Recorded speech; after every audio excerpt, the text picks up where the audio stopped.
Jadi bapak-bapak, ibu-ibu kalau sholat, ya, melakukan bacaan-bacaan di dalam sholat. Bacaan di dalam sholat itu ada bacaan wajib, ada bacaan sunnah.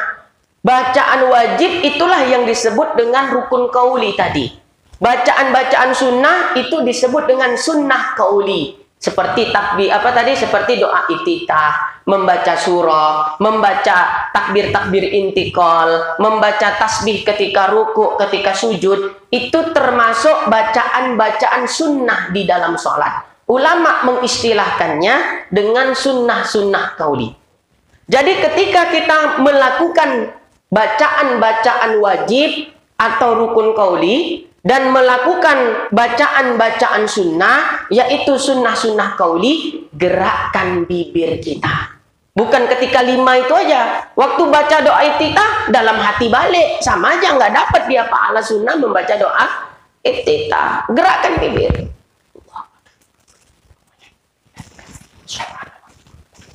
Gitu. Sampai ketika ruku. Nah, itu dia. Cuma perhatikan batasannya, sir dan jahar. Ya, batasan sir itu bila bibir kita bergerak dan suara hanya terdengar telinga sendiri, itulah yang dikatakan bacaan sir. Tapi kalau sudah terdengar suara kita sama orang di dekat kita, walau pelan, itu bukan sir lagi. Ini contoh ya, kalau pakai mic dengar tetap pelan. Ya, ini contoh bacaan sir. Tadi kan sir itu yang dengar siapa? Telinga sendiri. Baca Fatihah saya misalnya nih.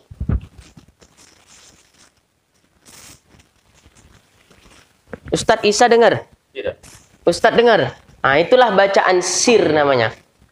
Tapi kalau udah begini pula, takbir juga sir ya, takbiratul ihram.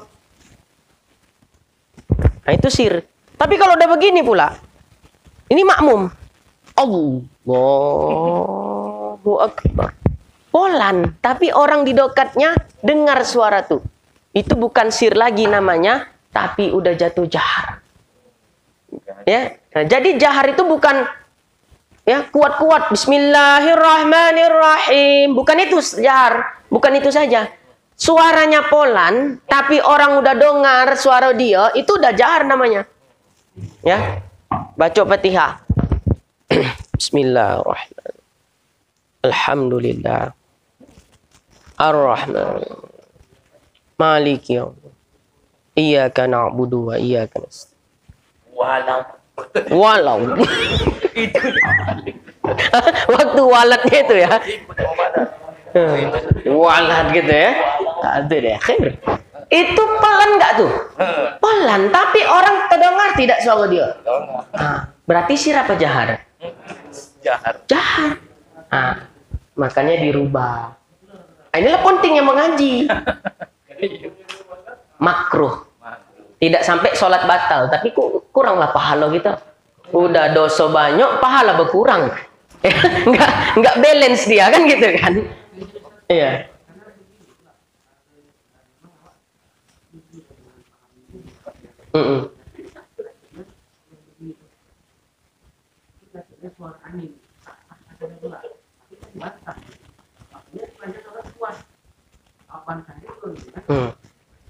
Kalau udah sampai dengar suara orang lain dengar walaupun pelan, itu bukan sir lagi namanya. Ya, hal ini disebut oleh Al-Imam Al-Hafiz Ibnu Hajar Al-Asqalani Asy-Syafi'i di dalam kitab beliau Fathul Bari Bisyarhi Sahih Bukhari. Jadi riwayatnya begini, hadisnya, dalilnya. Ketika itu ada seorang sahabat bernama Wail ibn Hujur. Ini adalah salah seorang sahabat yang diantaranya paling sering sholat dengan Nabi. Artinya kan sangat tahu dia bagaimana Nabi sholat, kan gitu. Jadi para sahabat yang lain, kalau ingin bertanya tentang sholat, gimana sholat Nabi begini, nanyanya sama Wail ibn Hujur. Wahai Wail, ya, kami ingin bertanya, kurang lebih begitulah dialognya. Ya, akana Rasulullah Sallallahu Alaihi Wasallam ya yaqra'u bi zuhri wal asri, apakah Rasul sallallahu alaihi wasallam membaca pada sholat zuhur dan sholat asar, maksudnya semisal membaca Fatihah. Rukun qauli tadi maksudnya. Dijawab Wail ibnu Hujur, ya, na'am. Iya, Nabi membaca. Sahabat bingung karena sholat zuhur, sholat asar itu kan sir. Dari mana Wail tahu kalau Nabi membaca rukun-rukun qauli yang 5? Qad alimta ya Wail. Gimana kau bisa tahu kalau Nabi membaca ya rukun qauli yang 5 tadi? Sementara zuhur asar itu kan bacanya pelan. Ya. Apa kata Wail ibnu Hujur? Ra'aitu bitirabil lihyatihi. Aku ngelihat ya pergerakan janggutnya, dagunya Nabi atau janggutnya Nabi. Ittira itu guncangan yang sangat kencang. Tak mungkin janggut kita bergoyang kalau bibir tak bergerak. Kan gitu. Aku tahu Nabi membaca rukun qauli yang 5 pada sholat zuhur dan sholat asar. Ya, karena aku melihat pergerakan janggutnya Nabi. Gitu. Maka para ulama diantaranya Al-Imam Al-Hafiz Al-Baihaqi. Kemudian diantara lagi tadi Imam Al-Hafiz Ibnu Hajar Al-Asqalani menyebutkan ini menjadi dalil tentang batasan sir dan jahar di dalam sholat. Dipertegas lagi di dalam kitab Fathul Mu'in. Karya Asy-Syaikh Zainuddin bin Abdul Aziz Al-Malibari Asy-Syafi'i dengan hasiahnya Hasiah I'anatut Talibin As-Sayyid Bakri Muhammad Sato Dimyati Al-Misri Asy-Syafi'i. Ya, bahwa bacaan sir adalah suara yang hanya terdengar oleh dirinya sendiri. Itu dia, sir. Adapun suara yang bila terdengar oleh orang lain itu sudah jatuh jahar walau pelan. Kecuali kita sholat di tempat yang sangat berisik. Misalnya di pabrik. Suara kita tuh tak akan terdongah kepada telinga kita kalau bacanya pelan tadi. Karena berlawanan dia dengan suara mesin di pabrik. Maka sholat zuhur kita baca begitu. Bismillahirrahmanirrahim. Alhamdulillahirabbil alamin. Itu sah. Dan memang harus begitu. Kenapa? Kalau tak begitu suara kita, tak sampai ke telinga kita suaranya. Karena kalah dengan suara mesin. Nah itu dia. Tapi kalau tidak, suasana senyap secara umum, udah cukup pada telinga sendiri. Nah gitu dia kan. Karena pakai mic. Nah, sodep pula mic-nya baru kayaknya kan. Nah, itu dia. Jadi kalau yang di kitab-kitab, itulah yang kita pelajari. Bahkan penjelasan ini pun saya dapat dari almarhum guru kita juga. Ya, ketika itu kami ngaji, Fathul Mu'in kalau tidak salah. Ya, kami ngaji Fathul Mu'in, demikian juga yang dijelaskan oleh beliau. Jadi kalau alasannya apa tadi alasannya? Nah, macam suara angin, ya, hembusan angin, ya itu pendapat. Suara angin. Gimana kalau apa? Enggak, penjelasan tadi kalau suara angin terus? Iya, memang harus memperdengarkan semua huruf. Ya. Cuma enggak harus berkuat-kuat. Macam saya nih, itulah tadi.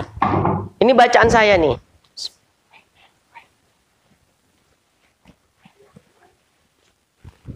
Dengar saya semua huruf. Ya, akan tetapi dengar enggak sebelah saya? Tidak dengar. Cuma ya itu tak wajib.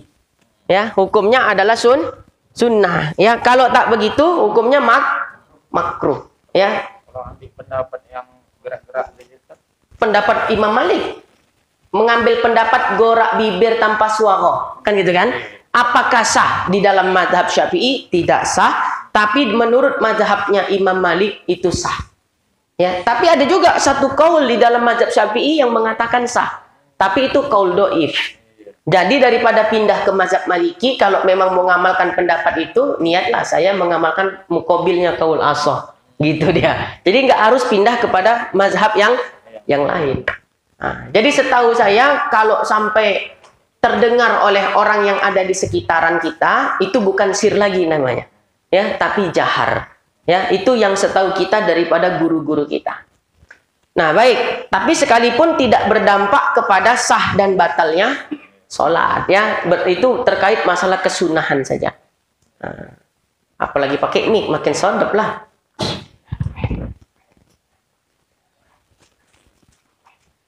Gak semua urut tuh dengar. Ya, nah, itulah contoh buktinya, inilah pakai mic. Mengganggu samping awak itu tidak dosa. Makruh lah. Ya. Tidak ada. Oh, kalau mengganggu sampai memijak-mijak kaki itu ada nanti babnya.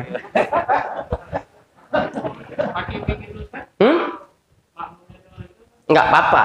Karena standar hitungannya dianggap yang tidak pakai mic. Jadi bukan berarti pakai mic, ya, akhirnya dengar yang ke belakang lantas dikatakan jahar, enggak. Ya, hukumnya tetap ketika nggak pakai mic. Nah, kalau pakai mic beginilah dia. Gitu kan? Nah, ini kalau lepas mic,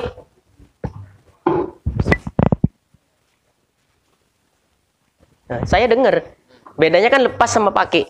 Nah, tetap yang digunakan hukum yang mana standarnya? Yang tidak pakai pengeras suara. Makanya kalau dalam bab Jumat ada istilah mukim mustautin. Pernah dengar ya? Kemarin ada bahsul masail. Ya, di salah satu pesantren di Medan dihadiri kurang lebih 30 ulama se-Aceh. Ulama-ulama sepuh. Dari Medan cuma ya ada beberapa orang saja. Barulah ketahuan di Medan jarak mustautin dalam Jumat itu ternyata yang sekarang mungkin ya. Ustadz-ustadz sekarang beranggapan mabeda safar. Tahu mabeda safar? Tugu pembatas suatu daerah. Itu namanya mabeda safar. Padahal jaraknya mustautin itu bukan dengan ukuran mabeda safar.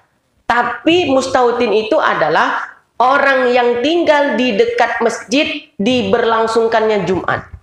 Misalnya ini masjid ini, ya, Darul Mutakin. Orang yang ada di sekitar sini, ya, orang yang ada di sekitar sini itulah yang ditamakan mustautin. Jadi ada musafir, ada mukim, ada mustautin. Mukim dengan mustautin wajib Jumat. Tapi mukim tidak bisa mengesahkan jumlah 40 orang. Nggak masuk hitungan dia. Yang masuk hitungan adalah mustautin. Nah, mustautin itu siapa? Orang yang tinggal di dekat berdirinya Jumat. Jadi kalau Masjid Darul Mutakin ini, masyarakat ya laki-laki yang sudah balik berakal Islam, yang tinggal di daerah Masjid Darul Mutakin ini, itulah yang dikatakan mustautin. Berapa jaraknya? Sependengaran suara azan. Ya, tanpa ada suara yang berisik. Jadi andaikan muadzin tadi naik ke atas menara, ya, kemudian dia azan di atas menara tanpa pengeras suara. Dia nggak pakai pengeras suara standarnya. Walau semua masjid sekarang pakai pengeras suara, tapi bukan itu hitungannya. Sama seperti tadi itu kan, bukan pakai pengeras suara. Nah, jadi azan dia di atas menara. Allahu Akbar, Allahu Akbar. Kira-kira suaranya sampai batas mana terdengar? Nah, itulah jarak mustautin tadi. Ya, kalau kompeksikan mungkin kepada kilo, jarak terdengarnya suara azan itu dari menara tadi sekitar jarak 1,5 kilo. Jadi mustautin itu tidak terkait dusun, tidak terkait desa, tidak terkait kecamatan, apalagi ya kota atau kabupaten. Itu salah di dalam menyikapi mustautin. Nah, jadi tempat tinggalnya Ustadz Isa dengan Masjid Darul Mutakin ini kan jauh. Berarti Ustadz Isa bukan mustautin di sini lagi. Paham ya? Walaupun masih satu kecamatan barangkali ya. Masih satu kecamatan, tapi sudah lebih jaraknya 1,5 kilometer. Ya, berarti Ustadz Isa kalau sholat Jumat di sini dia tidak bisa menggenapi jumlah 40 orang jamaah. Kenapa? Status dia ya bukan ya mensahkan daripada bilangan itu tadi. Nah, ini harus dipertegas. Makanya sholat Jumat di kantor-kantor ya, di pabrik-pabrik ya hati-hati. Kalau nggak ada penduduk asli yang sholat Jumat di situ, bisa berakibat Jumatnya tidak sah. Jadi kita lebih aman kalau mau sholat Jumat di masjid-masjid yang didirikan Jumat di kampung-kampung yang terdekat. Paham ya? Nah itu, jangan kita Jumatan di pabrik, ya Jumatan di mana tadi? Kantor-kantor, termasuk sekolah-sekolah. Kadang ada universitas, jadi dia buat Jumat sendiri di universitasnya itu. Itu kan pendatang rata-rata, ya bukan penduduk lokal, ya mukim dia, sebatas mukim, bukan mustautin. Berarti kan nggak bisa memenuhi syarat. Gimana, Zat? Ya biarpun dia banyak, pokoknya nggak masuk hitungan. Nah makanya itu tadi solusinya. Kalau kita kebetulan kerja kantor, pekerja pabrik yang kebetulan di kantor itu mendirikan Jumat sendiri, di pabrik itu mendirikan Jumat sendiri, elok awak keluar kojob, sholat di masjid yang memang masjid itu didirikan di perkampungan sekitar tempat kita bekerja. Itu lebih aman. Ya, ini waktu saya sampaikan itu protes, banyak protes. Orang banyak yang ngisi di kantor-kantor. Ya saya ada kitabnya kok. Kan gitu kan. Makanya baru tahu saya. Berarti ya mereka-mereka ini beranggapan mustautin itu adalah ya dengan hitungan Mabeda Safar sekota Medan. Jadi kalau di Medan Amplas dengan Medan Belawan jauh nggak? Usah sering ke Medan kan? Itu kata mereka masih satu mustautin. Kami sama Kiai Mufti ketawa-ketawa lah. Ya beda memang ya gitu ya. Jadi kalau nggak sampai memenuhi jumlahnya, artinya dia nggak mensahkan, gitu dia, nggak masuk hitungan. Paham ya maksudnya ya? Dia tetap wajib Jumat, tapi nggak masuk hitungan yang bisa mensahkan Jumat. Ya, kalau kurang bilangannya ya dari 40, misalnya 39 mukim, ya 10 orang mustautin, entah orang mana, kan kurang satu jadinya. Walaupun hitungan orangnya sudah lebih 40, tapi yang 10 orang itu bukan mustautin tapi mukim, kan gitu kan. Maka itu kalau menurut qaulul ashahnya dia tidak sah sebagai Jumat. Tapi pendapat kedua, 4 orang atau 3 orang saja mustautin yang ada di situ di dalam masjid itu. Misalnya nih, Masjid Darul Muttaqin. 4 orang aja yang Jumat di sini sebagai mustautin. Selebihnya itu mukim entah dari mana-mana. Itu sudah bisa dianggap sah. Walau ikut pendapat yang doif, tapi masih boleh. Ya, maka sunnah hukumnya mengulang dengan zuhur. Jadi setelah dikumpul kemarin ulama-ulama Aceh, ulama-ulama sepuh, Abu Mudi, tahu Abu Mudi kan?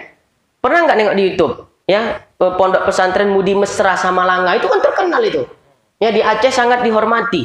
Jadi kumpul semua semalam. Hasilnya itulah tadi hasil Bahsul Masail, bahwa mustautin itu bukan dengan bilangan Mabeda Safar, tapi jarak itu tadi, sependengaran suara azan di dalam kitab Mizanul Kubro yang ibaratnya.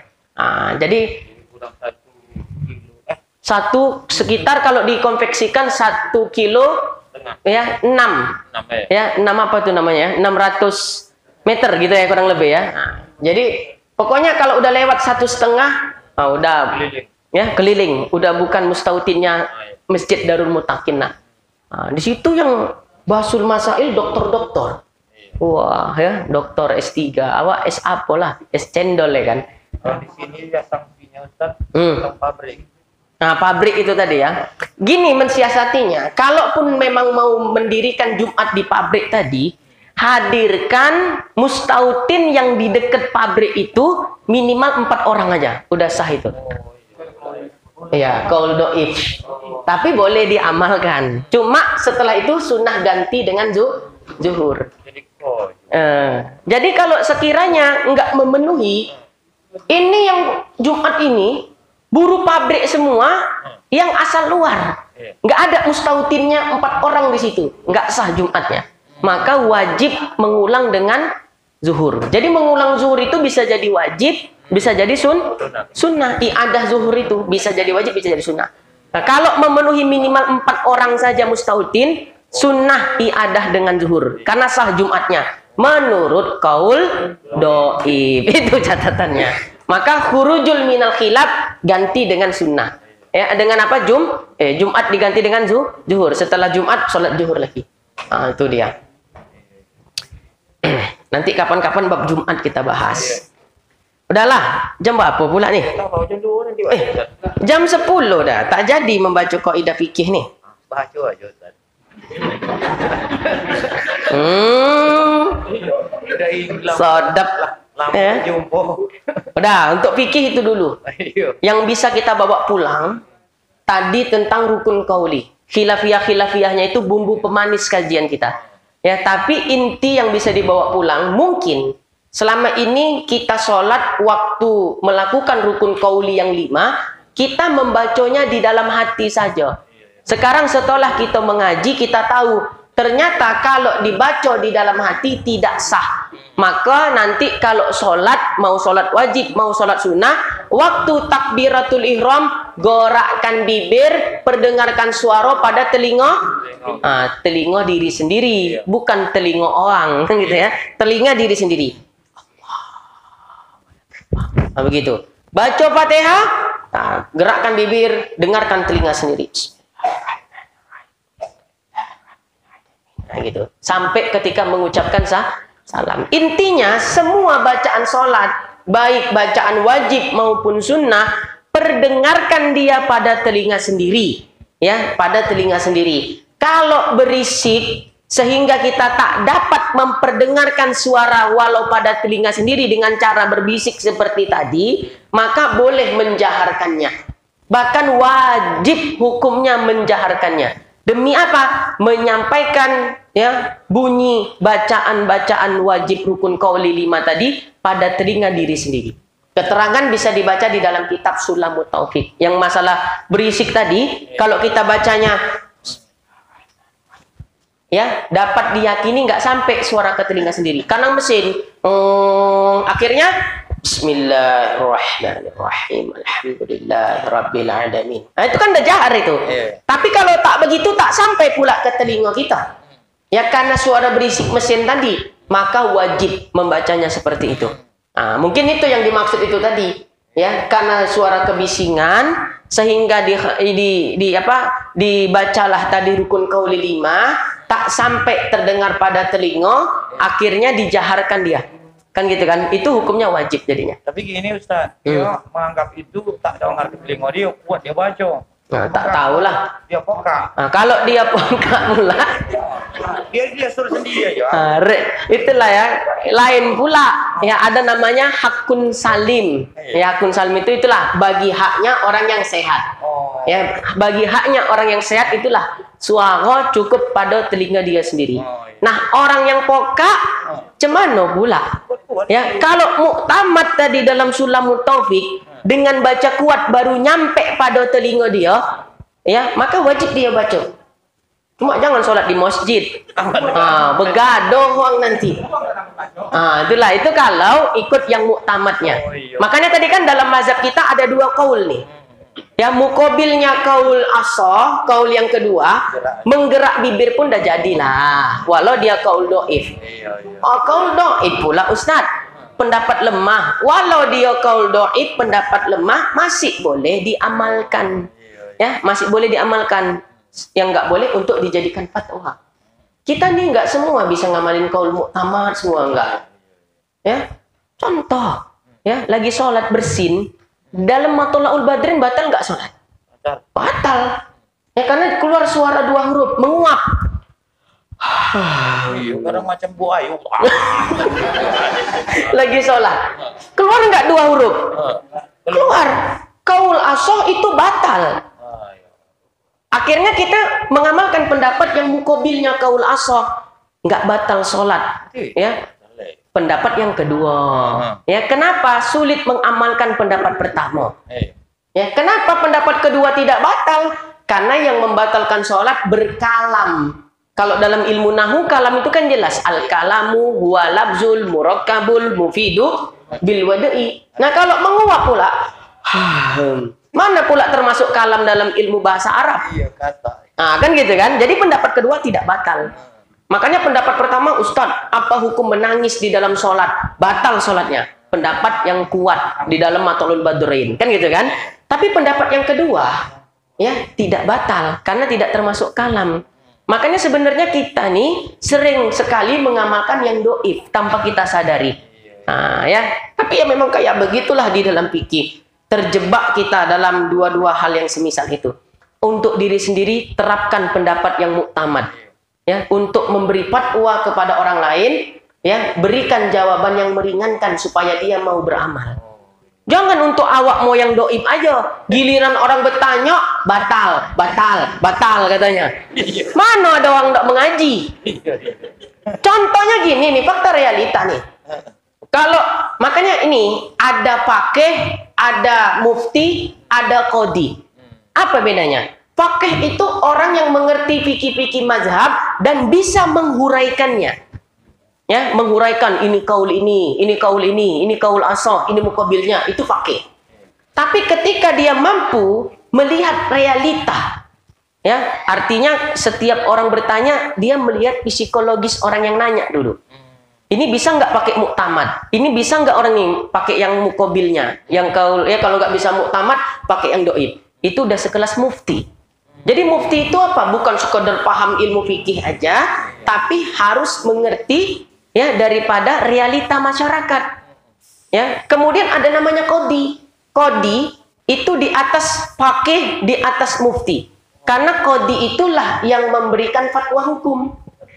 Nah, itu aja dulu untuk qawaid fikih. Ya. Udahlah cukup nih, apa lagi nih? Untuk fikihnya. Iya. Qawaid fikih mau baca apa enggak nih? Sudah. Ada yang bertanya lagi. Udahlah pertanyaan aja lah. Fotokopi qawaid fikihnya insya Allah bulan muka kita baca.